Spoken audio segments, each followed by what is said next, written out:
National 5 biology students, do this question with me. This one says the increase in human population requires an increase in food production. Name a chemical in fertilisers that helps to increase food yield. So that's a straightforward knowledge one. Hopefully you know that that one is nitrates, okay? And again, have a look at food production 1.5 if you didn't know that. Part B, food crops are often affected by insects and disease. The table shows the average annual losses in yield caused by insects and disease in the production of 4 crops in Scotland. Okay, so the crops are wheat, barley, oats and oilseed rape, and we've got the average loss in yield and percentage due to insects and disease there. On the grid below, complete the vertical axes by adding a label and a scale and plot the remaining bars to show the average losses in yield caused by the disease. Okay, so we've already got the crop. Okay, this first row of our table there is along the bottom. Okay, and that's a good rule to remember for graphs. Okay, usually this first column goes along the bottom and then the second one goes up the side there. Okay, so we've got the average loss in yield, and that's a percentage of the unit, isn't it? It's a percentage. Okay, perfect. Now the first thing we always do is we look and see what is the highest loss. It's going to be 14, right? So our scale needs to go up to a minimum of 14 there. Now we've already got some clues for the scale as well because they've already completed insects. Okay, we've got 4 would be here. Okay, because it tells us that insects, wheat is 4. For barley, it's 7 for insects. So we know that's 7 there. Now if that's going to be 7, that will be 6 and that will be 8. Okay, and we know that's 8 because if we look at oats and oilseed rape, they're both at 8 there, and that's at that level as well.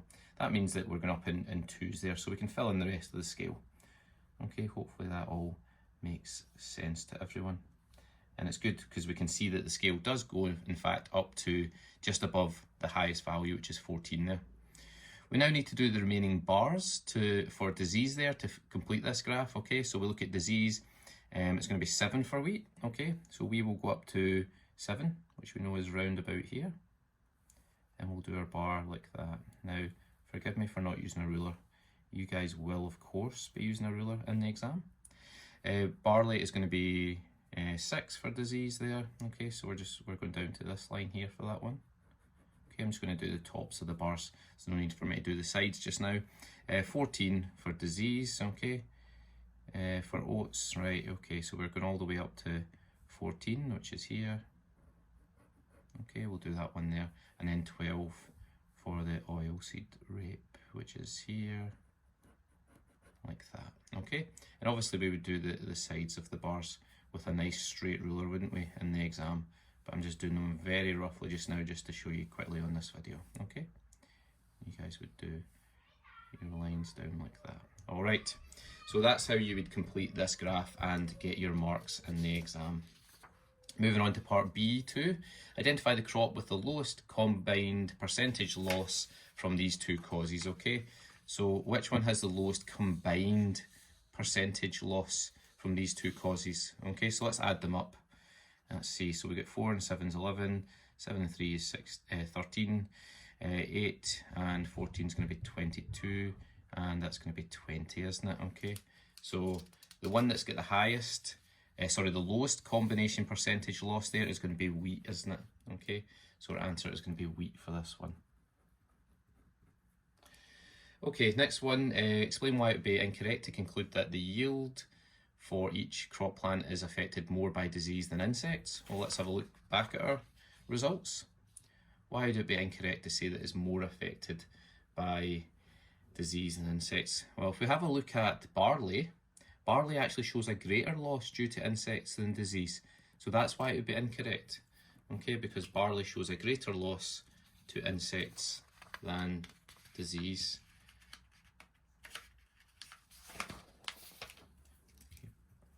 So barley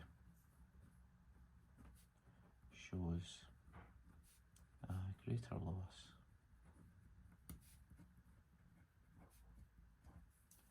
to insects.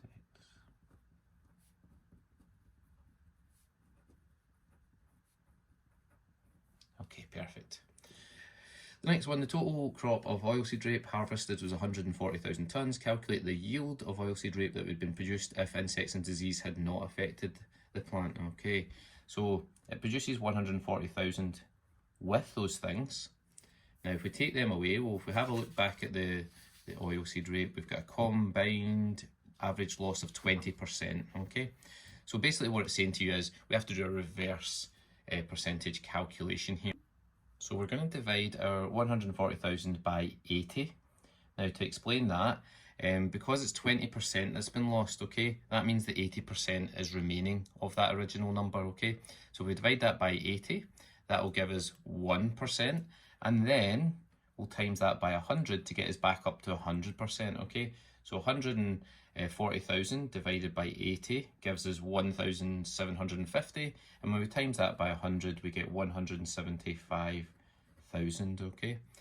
So that's our answer there, 175,000, and that's how we work out the total it would have been if it had not been affected by those plants. Okay, see, over time pesticides can build up in the cells of living organisms. State the term that's used for this build up of pesticides. Okay, again, this is a straightforward knowledge one. You need to know this term. If you don't know it, then go away and learn it and make sure you understand what it means, but it's bioaccumulation, okay? That's where the substance builds up as it progresses up the food chain, okay? It builds up over time in the organisms further up the food chain. D, sometimes a predator of the pest species is used as an alternative to pesticides. Name this method of reducing pest species. Again, another definition for you guys to go away and remember if you don't know this one, but that's a biological control. Okay, and that's how we answer that one. Alright folks, hope that helps. I'll see you in the next one.